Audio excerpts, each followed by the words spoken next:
الحمد لله نحمده ونستعينه ونستهديه ونستغفره. نعوذ بالله من شرور أنفسنا ومن سيئات أعمالنا. من يهده الله فهو المهتدي ومن يضلل فلا هادي له. أشهد أن لا إله إلا الله وحده لا شريك له وأشهد أن محمدا عبده ورسوله. يا أيها الذين آمنوا اتقوا الله حق تقاته ولا تموتن إلا وأنتم مسلمون.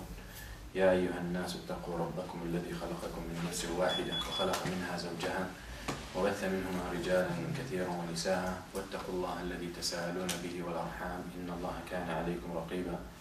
أما بعد فإن أصدق الحديث كتاب الله وخير الهدي هدي محمد صلى الله عليه وسلم وشر الأمور محدثاتها وكل محدثة بدعة وكل بدعة ضلالة وكل ضلالة في النار.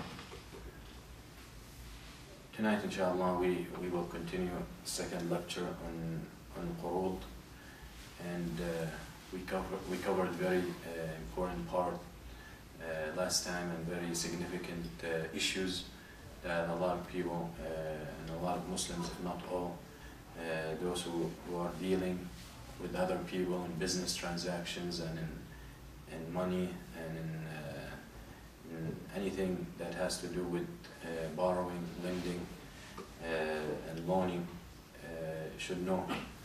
So tonight we will continue and we will try to discuss some of the contemporary transactions that involve or might involve this kind of lending and loaning, lending and borrowing, and we'll try to dissect it down to see where we can avoid the haram and where we can make such transactions permissible and where we can try to stay away from that which is haram, and there is no way to try to make it halal. The main point of al-qurud, borrowing and lending, the focus for you to understand it very easily and very simply, there is one major point, and that is manfa'a min al-qurud. And what we mean by that is benefits out of loans. Benefits out of loans. If you understand where the benefit that is produced because of a loan, where it goes and where it becomes haram and where it becomes halal, you will understand very much every transaction that has to do with such aspect, and you will be able to distinguish is it permissible or not. If you understand the issue of gaining some kind of, if I can call it, kickback, okay, or some kind of benefit due to the transaction of lending and borrowing, because at the end of the day, lending and borrowing is a transaction. If we understand where the benefit can be haram and where it can be permissible, then we will understand in any scenario, in any situation that comes up, okay, this is something that is happening as a result of a loan. Now we look at it and we say, is it permissible or not? By understanding the fundamentals, then you will be able to answer a lot of questions, and most of these questions, if you understand such fundamental that we will be discussing today. And that is manfa'a fil qurud. Manfa'a fil qurud. The benefits that come out as a result of a debt, as a result of lending, as a result of borrowing, as a result of a loan. There are benefits.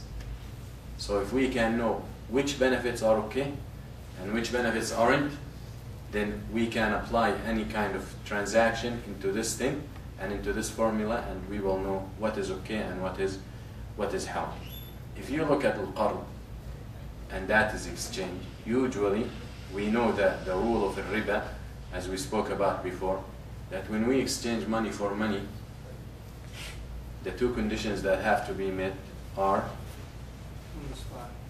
it has to be done simultaneously, right there on the spot, and it has to be equal, same amount. So if I exchange dollar for dollar, if I give you $100 one piece, you have to give me $100. If I'm seeking change, you give me $100 single. If you say, listen, If I give you one piece, it's more beneficial to you and easier to transport, for example. So I give you $100, you give me $99 singles. That is riba. And sometimes it's common when it comes to coins. You know, you can go to a bank, for example, and you take your coins that you have saving over the years, and you dump it into a machine, and the total of your coins, let's say $1,000. How much are they going to give you? $1,000? They don't give you $1,000. Are they charging you fixed fee? Whether you had $1,000 in change or you had $100 in change, we're going to charge you $5 as a fee. No, they're not doing that. They usually charge you what? Percentage. And that is riba. This percentage is riba. Because you are exchanging money for money, different amounts. Alright? And it's based on the percentage. But if it was a fixed fee, fee for the machine, fee for the maintenance, fee for the guy who's going to come and collect the coins, then that is understood. And usually the effort is the same. So that is where we need to understand very well. So when we talk about money, exchanging money for money, exchanging wheat for wheat, exchanging dates for dates, we have to say simultaneously on the spot. But with al-qurud, if you think about it, it's the same thing. It's exchanging money for money. I'm giving you money, and you give me back money. Okay? So the issue of if you give me back more, we have problem. Exception, with some exceptions that we mentioned some last time. If I give you money, so in this way, that rule is understood. That detail about it has to be the same, we all agree. But the issue with lending and borrowing and with loans is usually I don't get back on the spot. And what is the point? I give you the money and usually you give me back later, right? In a month, in a week, in 2 days. So this piece of information or this condition is violated. That is why qurud is an exception. Qurud, loans, lending and borrowing, is exception for the rule. Because the rule is clear. When we exchange money for money, we have to have equal and simultaneous. With qurud, we are exchanging money for money at the end of the day, but we are missing one condition, and that is simultaneously. That is the Sharia made this permissible as an exception for the rule to make it easy on people. Because people need to borrow money. People need to lend each other. You understand? So this becomes that qurud or loans or lending and borrowing is an exception for the original rule of a riba, because that was a riba. If I give you $100 and you give me 90, that is a riba. If I give you $100 and you give me $100 in 2 days, that is riba, unless it's qard, it's a loan, and we agreed on that. If I give you 100 grams of gold and you pay me for the 100 grams of gold tomorrow, that is riba. Remember? Because we said it's in the same category. You cannot buy gold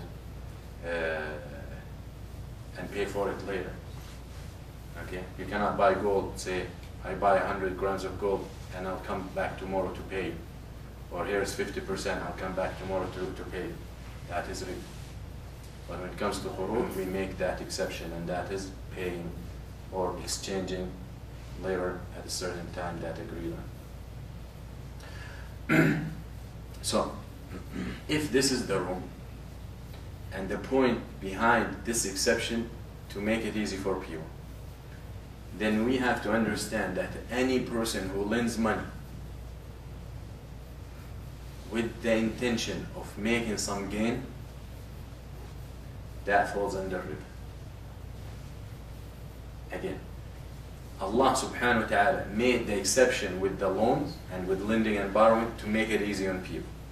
So if anyone comes to take advantage of this privilege and think that, you know what, it's permissible to give someone money and collect later on, so I'm gonna do it and try to gain something out of it. That gain out of it that the lender puts is riba. So when we talk about benefits of al-qurud or gains of al-qurud, the first point that we're talking about is the gain that the lender gets. okay? The gain that the lender